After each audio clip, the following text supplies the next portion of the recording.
Assalamualaikum warahmatullahi wabarakatuh. Perkenalkan, nama saya Ahmad Fahimi Solehudin, ahli kelas manajemen karyawan 2A. Pada video kali ini saya akan membahas kembali materi perkuliahan yang telah disampaikan. Di antaranya yaitu definisi dan konsep kewirausahaan Islami, karakteristik entrepreneur Islam, prinsip dan etika bisnis syariah, hadis Ibnu Daud dan Ibnu Majah yang berkaitan tentang etika memberdayakan, yang berkisah tentang seorang kaum Ansor yang meminta-minta kepada Rasul, dan yang terakhir alasan ingin menjadi pengusaha dan rencana ke depannya. Langsung saja masuk pada pembahasan yang pertama, yaitu definisi kewirausahaan Islami dan konsep kewirausahaan Islami.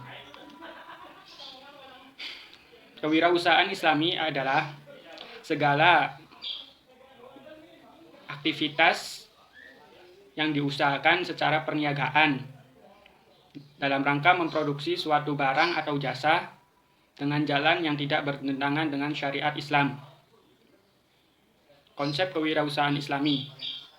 Dalam Islam sendiri, segala fungsi kegiatan ekonomi telah diatur oleh konsep mata pencaharian dan perkara mengenai halal dan haram dari suatu pendapatan. Mata pencaharian yang halal salah satunya adalah dengan melakukan kegiatan kewirausahaan ini. Akan tetapi, sebelum memulai kegiatan ini, kita harus memperhatikan beberapa hal. Di antaranya yaitu kegiatan yang kita lakukan harus berhubungan dengan akhirat. Kegiatan yang kita lakukan harus sejalan dengan syariat Islam atau tidak bertentangan. Dan yang terakhir, kegiatan yang kita lakukan ini ditujukan untuk mencari ridho Allah Subhanahu wa Ta'ala. Pembahasan yang kedua mengenai karakteristik entrepreneur Islam. Adapun hal-hal yang harus ada atau karakteristik yang harus ada pada entrepreneur Islam antara lain adalah takwa. Yang pertama adalah takwa. Takwa di sini berarti menjalankan segala apa yang diperintahkan oleh Allah dan menjauhi apa yang dilarangnya. Begitu juga dalam kegiatan berwirausaha ini. Karakter yang kedua adalah hemat. Berarti kita harus memiliki sifat hemat. Lawan dari sifat hemat adalah boros. Dengan begitu kita tidak boleh melakukan boros dalam kegiatan usaha ini, karena hal tersebut merupakan salah satu sifat yang tidak disukai Allah Subhanahu wa Ta'ala. Karakter yang ketiga yaitu bermoral tinggi. Artinya kita harus memiliki moral yang tinggi. Sebagai contoh, kita tidak melakukan riba dalam usaha yang kita jalankan. Karakter berikutnya yaitu dapat dipercaya. Sebagai seorang pengusaha, jika kita sudah mendapatkan kepercayaan dari pelanggan kita atau customer kita, sebaiknya kita harus menjaga kepercayaan tersebut dengan sebaik-baiknya, agar apa yang telah kita dapat tidak hilang begitu saja. Karena dengan kepercayaan semuanya akan menjadi mudah. Berikutnya yaitu kita harus memiliki pengetahuan yang luas. Dengan pengetahuan yang luas, kita dapat dengan mudah mengembangkan usaha yang kita jalankan.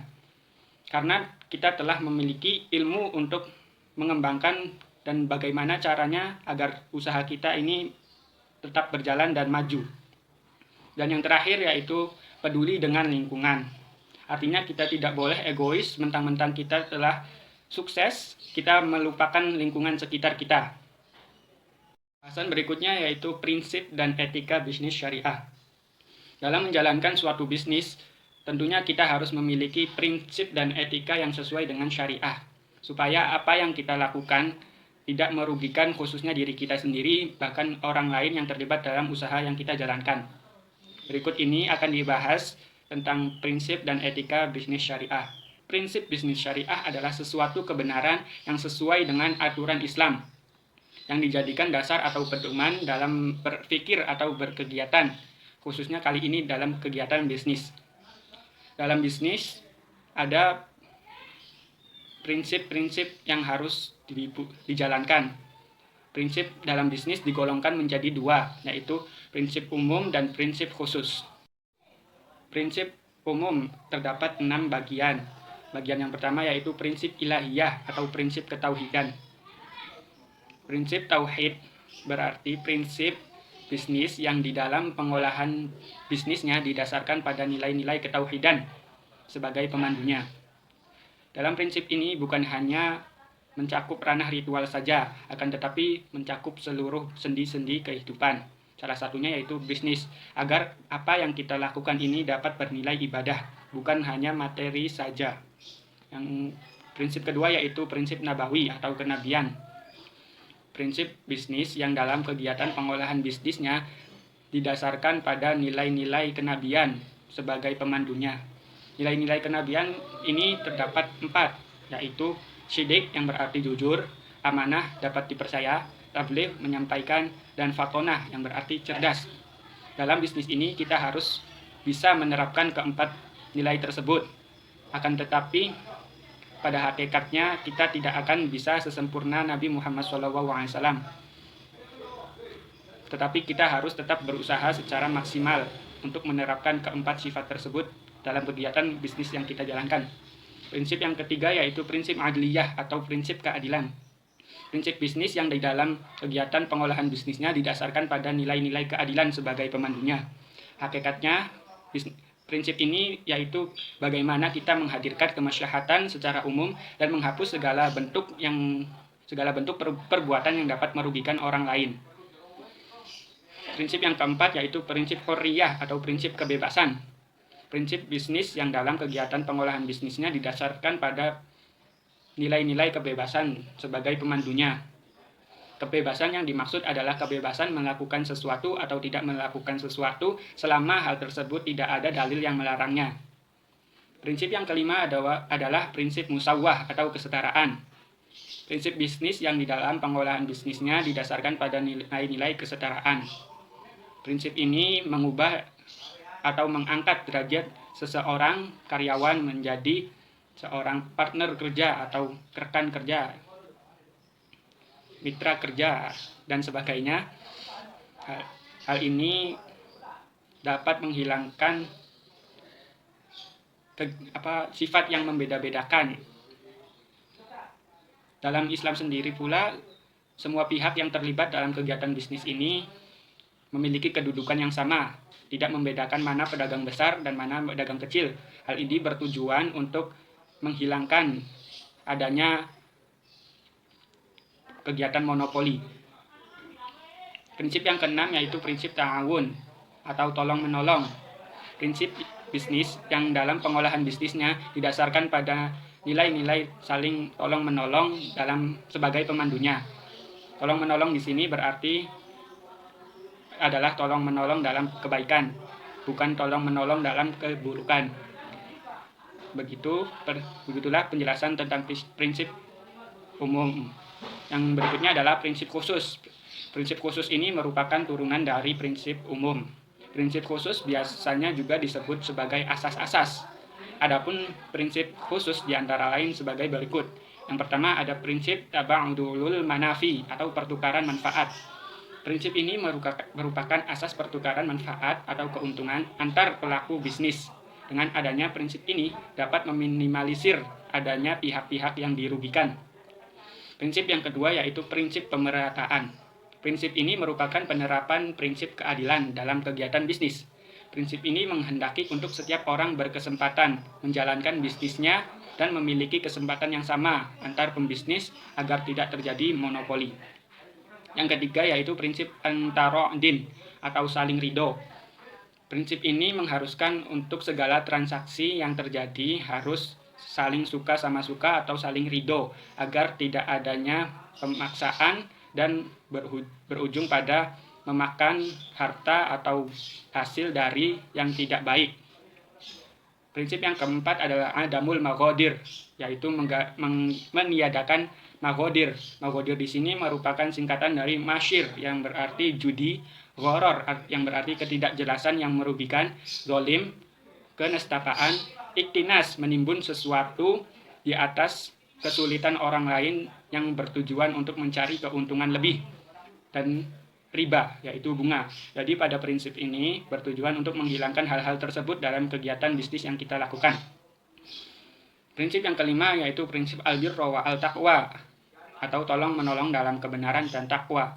Prinsip ini mengharuskan kita memulai usaha yang kita jalani ini dengan hal yang benar, agar nanti ke depannya hasil yang kita dapatkan ini merupakan hasil yang benar dan memiliki keberkahan. Prinsip yang keenam adalah prinsip musyarakah atau kerjasama. Prinsip ini bertujuan untuk mencegah rivalitas yang tidak sehat. Jadi dalam bisnis yang kita jalankan ini diperbolehkan untuk saling bekerja sama mencari keuntungan. Prinsip yang terakhir atau yang ketujuh adalah prinsip kitabiah atau pendokumentasian. Prinsip ini bertujuan sebagai bukti apabila nantinya terdapat perselisihan ketika terjadi kecacatan atas barang yang telah kita beli. Contoh dari pendokumentasian adalah dengan adanya nota pembelian, faktur, dan sebagainya. Itulah mengenai tentang prinsip bisnis syariah. Pembahasan berikutnya yaitu etika bisnis syariah. Etika bisnis syariah adalah suatu adab atau akhlak yang sesuai dengan syariat Islam dalam kegiatan bisnis.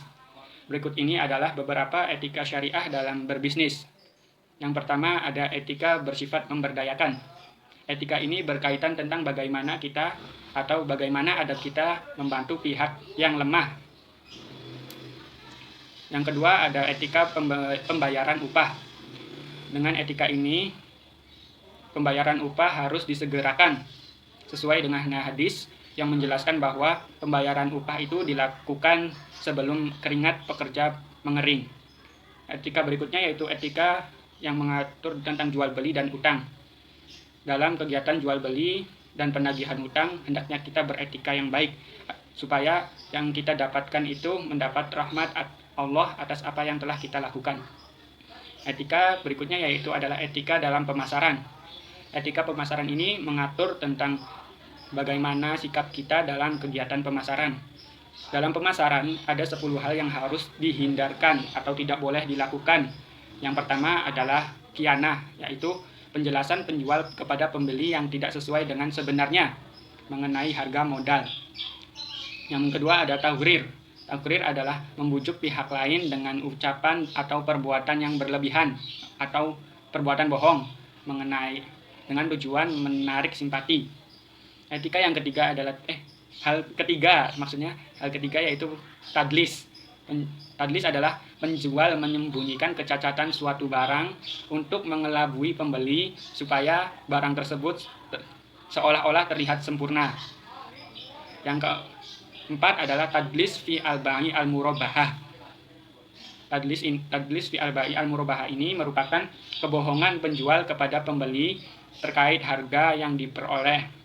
Maksudnya yaitu jika ada pembeli yang menawar dengan harga sekian, kita tidak boleh mengatakan harga tersebut belum termasuk untung. Yang pada sebenarnya adalah harga tersebut telah mendapatkan untung. Lanjut ke hal yang kelima yaitu wishishi. Wishishi adalah pemaparan penjual kepada pembeli tentang keunggulan suatu barang yang bertujuan untuk menutupi kecacatan tersebut. Hal yang keenam adalah tanajushi atau suatu tindakan settingan yang dilakukan oleh penjual dengan rekannya atau seseorang yang telah direncanakan yang berperan sebagai calon pembeli yang menawar barang tersebut padahal sebenarnya dia tidak akan membeli. Hal tersebut bertujuan seolah-olah barang tersebut banyak diminati.